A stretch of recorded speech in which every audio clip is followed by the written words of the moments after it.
அமெரிக்காவினுடைய மிக முக்கியமான விமானம் தாங்கி கப்பலான USSR ஜெரால்ட் அப்படிங்கிற கப்பலை கரீபியன் கடற்பரப்புக்குள்ளே அமெரிக்கா அனுப்பியிருக்காங்க. மொத்த உலகத்துக்கும் தலையிடியையும் தலைவலியையும் கொடுத்து கொண்டிருக்கிறது அமெரிக்கா. ஆனால் அமெரிக்காவுக்கே ஒரு தலைவலியை கொடுத்திருக்கிற டீம் அப்படின்னு சொன்னால் அது யெமன் அப்படிங்கிறதுல எந்த ஒரு மாற்று கருத்துக்களுமே இல்லை.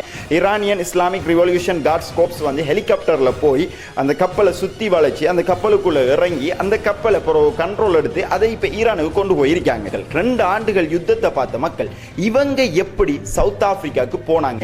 முக்கியமான ஆராய்ச்சிகளின் அடிப்படையில் இந்த விடயம் சம்பந்தமா பல முக்கியமான தகவல்கள் கிடைச்சி உலகளாவிய ரீதியில பிரசித்தி பெற்ற பல்கலைக்கழகம் ஆக்ஸ்போர்ட் யூனிவர்சிட்டி, இந்த யூனிவர்சிட்டியில விவாத சமர்கள் இடம்பெறும். இந்த விவாத சமர்களுக்கு இன்றைய நாளுக்குரிய காணொலியை பார்க்க வந்திருக்கிற அனைவரையும் பணிவன்புடன் வரவேற்கின்றேன். கடந்த ஒரு 3 தினங்களாக நம்ம வீடியோக்கள் எதுவும் போஸ்ட் பண்ணல.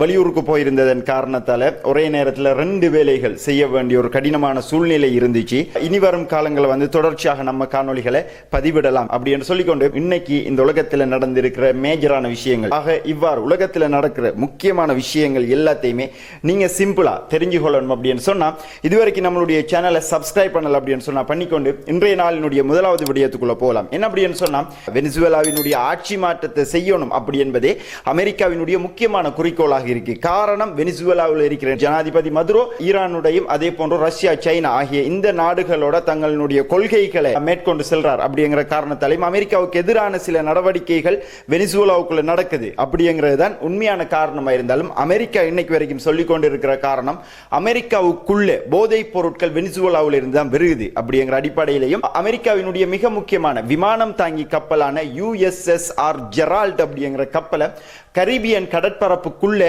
அமெரிக்கா அனுப்பியிருக்காங்க. இந்த கப்பல் அனுப்பினது மட்டும் இல்லாம கப்பலோடு சேர்ந்த விமானங்கள் அது மட்டும் இல்லாம தாக்குதல் படைக்குழுவையும் சேர்த்து அமெரிக்கா அனுப்பியிருக்காங்க. இந்த கப்பல்கள் போனதுக்கு பிறகு கிழக்கு பசிபிக் பிரதேசத்தில் சிறிய வகையான கப்பல் ஒன்றை குறிவைச்சு அமெரிக்கா வான்வழி தாக்குதல் செஞ்சிருக்காங்க. இதுக்கு அமெரிக்கா சொல்ற காரணம் என்ன அப்படின்னு சொன்னா நர்கோ அப்படிங்கிற தீவிரவாதிகள் போதை மாத்திரைகளை அமெரிக்காவுக்குள்ள கடத்துறாங்க.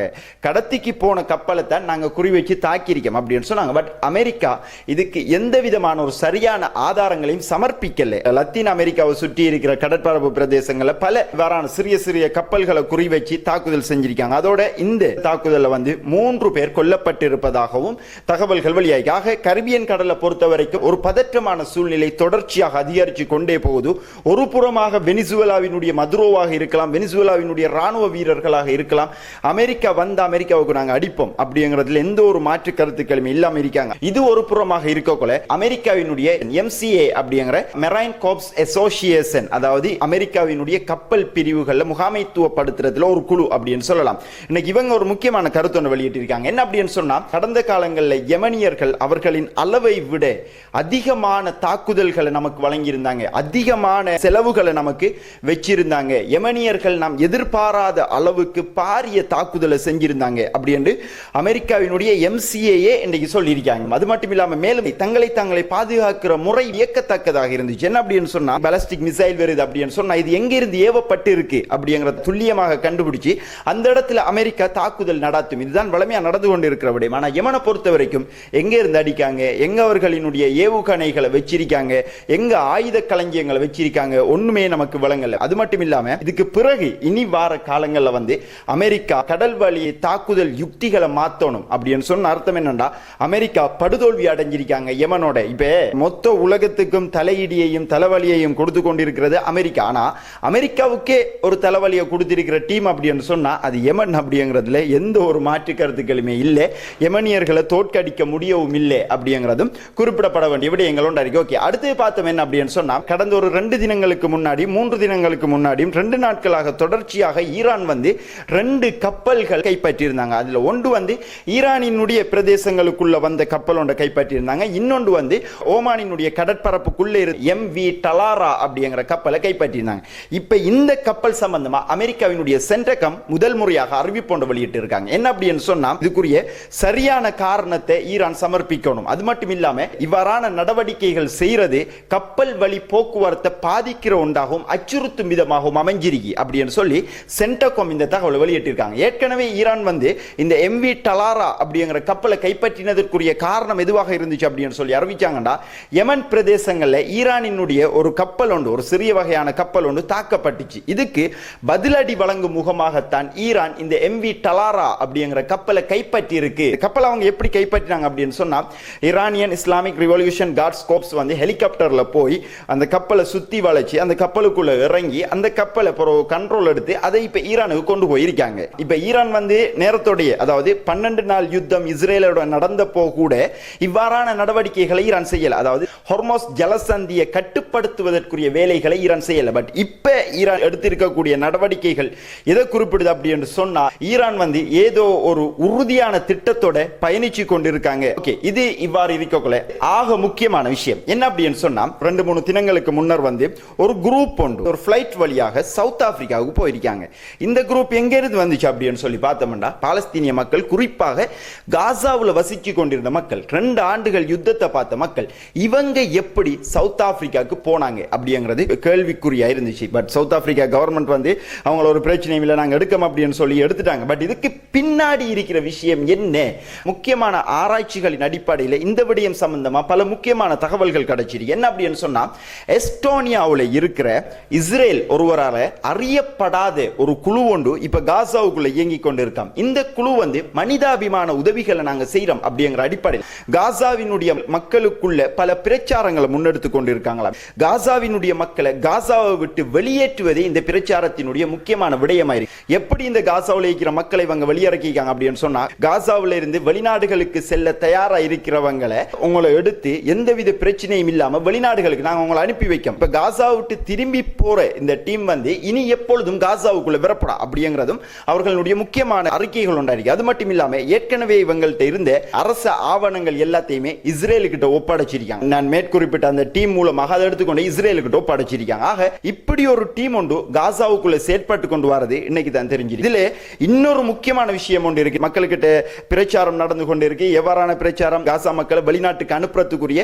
பிரச்சாரம் நடந்து கொண்டு. யார் இந்த பிரச்சாரத்தை செய்யறா அப்படின்னு சொல்லி பார்த்தோம் அப்படின்னு சொன்னா, இதன் முக்கியமான ஒரு ட்விஸ்ட் ஒன்று இது. என்ன அப்படின்னு சொன்னா, பாலஸ்தீனிய போராளிகளோட செயல்பட்டவரும் செய்தியாளருமான அசைசா அப்படிங்கிறவர் தான் இந்த அமைப்போட, அதாவது இந்த இஸ்ரேலினுடைய அமைப்போட ஒன்று சேர்ந்து இஸ்ரேலுக்கு உளவு வேலைகளையும் பார்த்து காசாவினுடைய மக்களை காசாவில இருந்து வெளியேற்றுவதற்கு செயற்பட்டிருக்கார். அந்த டீம்ல இவர் மொரால் இன்னும் மேலதிகமாக எத்தனை பேர் ஆட்கள் இருக்காங்க அப்படின்னு சொல்லி தெரியாது. ஹாரட்ஸ் செய்தித்தாள் நடத்தின ஆராய்ச்சிகளின் தரவுகளின் அடிப்படையில் இந்த கருத்துக்கள் நமக்கு தெளிவாக இருக்கு அப்படின்னு சொல்லலாம். அது மட்டும் இல்லாம காசாவுக்குள்ள இவ்வாறான விடயங்கள் நடந்து கொண்டிருக்கோல ஐக்கிய நாடுகளினுடைய பாதுகாப்பு கவுன்சிலுக்கு இப்ப காசாவில் இருக்கிற இந்த யுத்த நிறுத்தம், ட்ரம்பினால கொண்டு வரப்பட்ட இந்த யுத்த நிறுத்தம் ஐக்கிய நாடுகள் சபைக்கு போய் அதிகாரப்பூர்வமாக நடைமுறைப்படுத்துவதற்குரிய வேலைகள் இப்ப நடந்து கொண்டிருக்கு. அந்த அடிப்படையில் பாலஸ்தீனத்தை ஒரு தனி நாடாக உருவாக்கக்கூடிய கோரிக்கைகளும் உருவாக்கப்படும் அப்படிங்கிற சில அறிக்கைகளும் ஐநாவினுடைய பாதுகாப்பு கவுன்சிலுக்கு சமர்ப்பிக்கப்பட இருக்கிற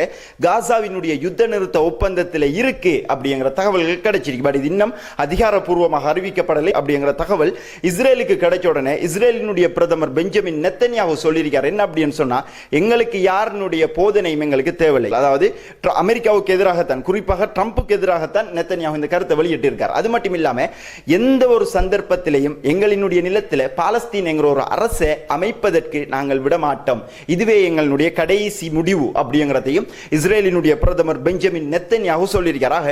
ஐக்கிய நாடுகள் பாதுகாப்பு கவுன்சில்ல இவ்வாறான, அதாவது பாலஸ்தீனத்தையும் ஒரு நாடாக அங்கீகரிக்கணும் அப்படிங்கிற வசனங்கள் உள்ளடக்கப்பட்டதே இந்த யுத்த நிறுத்தத்தினுடைய வெற்றியாக இருக்கு. பட் உறுதிப்படுத்தப்பட்ட தகவலாக இருக்கும் அப்படின்னு சொன்னா, பலஸ்தீன் அப்படிங்கிறது வந்து உறுதிப்படுத்தப்பட்ட தேசமாக உருவானால் அதுவே பாலஸ்தீனிய போராளிகளினுடையதும் பாலஸ்தீனிய மக்களினுடையதும் அவர்களினுடைய தியாகத்தினுடையதும் வெற்றியாக கருத்தில் கொள்ளப்படும் அப்படின்னு சொல்லலாம். ஓகே, அடுத்து பார்த்தோம் என்ன அப்படின்னு சொன்னா, ஆக்ஸ்போர்ட் யூனியன் ஒரு விவாத சமர் ஒன்று கடந்த கிழமை நடத்தி இருந்தாங்க. ஆக்ஸ்போர்ட் யூனியன் அப்படிங்கிறது என்ன அப்படின்னு சொன்னா, இங்கிலாந்துல இருக்கிற மிக பிரசித்தி பெற்ற பல்கலைக்கழகம் தான், உலகளாவிய ரீதியில பிரசித்தி பெற்ற பல்கலைக்கழகம் ஆக்ஸ்போர்ட் யூனிவர்சிட்டி. இந்த யூனிவர்சிட்டியில விவாத சமர்கள் இடம்பெறும். இந்த விவாத சமர்களுக்கு உலகத்தில் இருக்கிற முக்கியமான பேச்சாளர்கள், முக்கியமான நபர்கள் எல்லாரையுமே எடுத்து விவாதங்கள் இடம்பெறும். ஆக இந்த விவாதம் அப்படிங்கிற வந்து உலகளாவிய ரீதியில பெரிய அளவுல பேசப்படுற விடயங்கள் ஒன்றாக இருக்கும். இந்த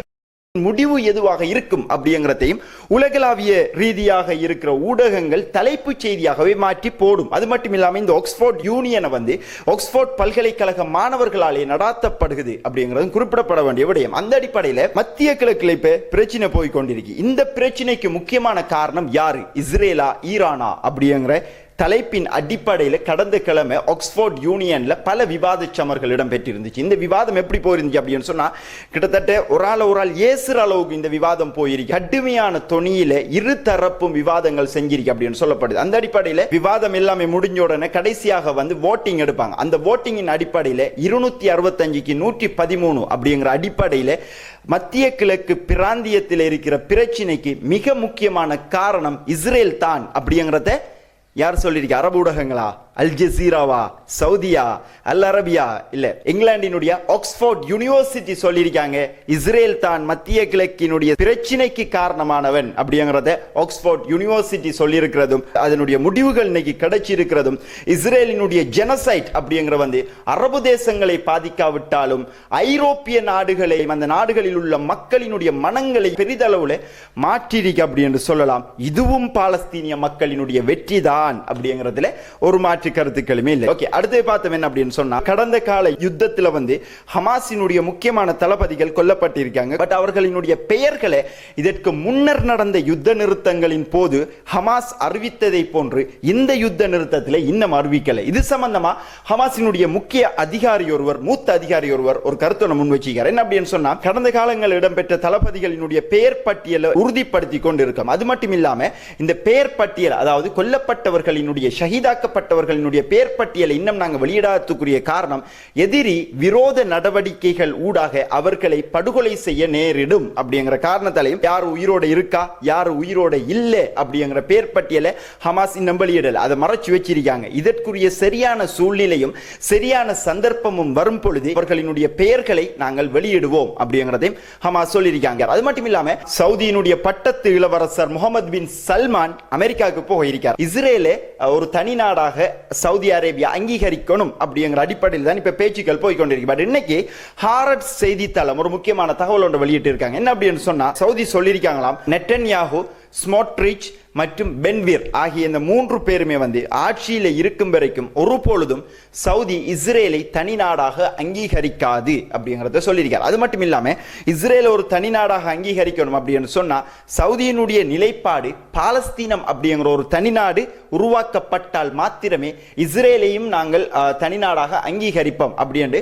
ஹாரட்ஸ் கிட்ட சொல்லியிருப்பதாக ஹாரட்ஸை மேற்கோள் காட்டி நான் இந்த தகவலை சொல்றேன். சவுதி இவ்வாறான விடயங்கள் இன்றைக்கு சொல்லியிருக்காங்க. பட் இதனுடைய இறுதி முடிவு சல்மானுக்கும் ட்ரம்புக்கும் இடையிலான இந்த சந்திப்பு இந்த யுத்த நிறுத்தத்தினுடைய முக்கியமான ஒரு கட்டத்தில் இருக்கும் அப்படின்னு சொல்லி பல சர்வதேச நிபுணர்கள் பல கருத்துக்களை தெரிவிச்சு கொண்டு வராங்க. ஆக இவ்வாறான தகவல்கள் எல்லாமே தொடர்ச்சியாக நம்ம வழங்குறதுக்கு இருக்கோம். நீங்களும் தொடர்ச்சியாக நம்மளோட இணைஞ்சு கொள்ளுங்க. இதுவரைக்கும் உங்களுடைய முக்கியமான நேரங்களை ஒதுக்கி நம்மளுடைய வீடியோ பார்த்ததுக்கு மிக்க நன்றிகள்.